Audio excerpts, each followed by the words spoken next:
अस्सलामुअलैकुम, आप देख रहे हैं ANY न्यूज़ नेटवर्क। मैं हूं मोहम्मद एहसन। खबर शामिल करते हैं साहिवाल से। Executive director Prince Altaf Hussain की रिपोर्ट के मुताबिक रहनुमा जमात इस्लामी साहिवाल चौधरी इकरामुल हक एडवोकेट ने कहा है कि पेट्रोल की कीमत में कमी ऊँट के मुँह में ज़ीरे के मुतरादिफ है। 50 रुपये से ज़ायद पेट्रोल महंगा करके 18 रुपये सस्ता करना कौम के साथ संगीन मजाक है।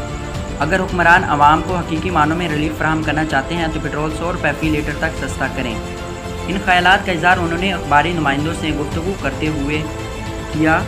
उन्होंने पेट्रोल की कीमत में 18 रुपये की कमी को नाकाफ़ी करार देते हुए मज़ीद कहा कि PDM भी अपने बुलंदबाग दावों के बावजूद अवाम को रिलीफ फराहम करने में मुकम्मल तौर पर नाकाम साबित हुई है। PTI और मौजूदा हुकूमत में कोई ख़ास फ़र्क नहीं। 22 जमातों की इत्तेहादी हुकूमत भी तहरीक इंसाफ का तसलसल साबित हुई है।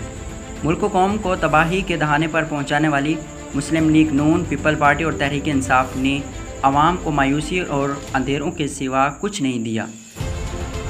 चौधरी इकरामुल हक ने मज़ीद कहा कि मुल्क को करप्शन के दलदल से निकालने के लिए कौम उठ खड़ी हो। मुल्क कौम को दियानतदार और मुखलिस क़यादत सिर्फ जमात इस्लामी दे सकती है। आवाम चोरों, लुटेरों और करप्ट माफिया से निजात चाहती है तो उसे जमात इस्लामी का साथ देना होगा। 17 जुलाई का दिन आवाम के लिए मौका है कि चोरों, डाकुओं, लूटों से जान छुड़ाकर अहल और दियानतदार क़यादत को आगे लाएं।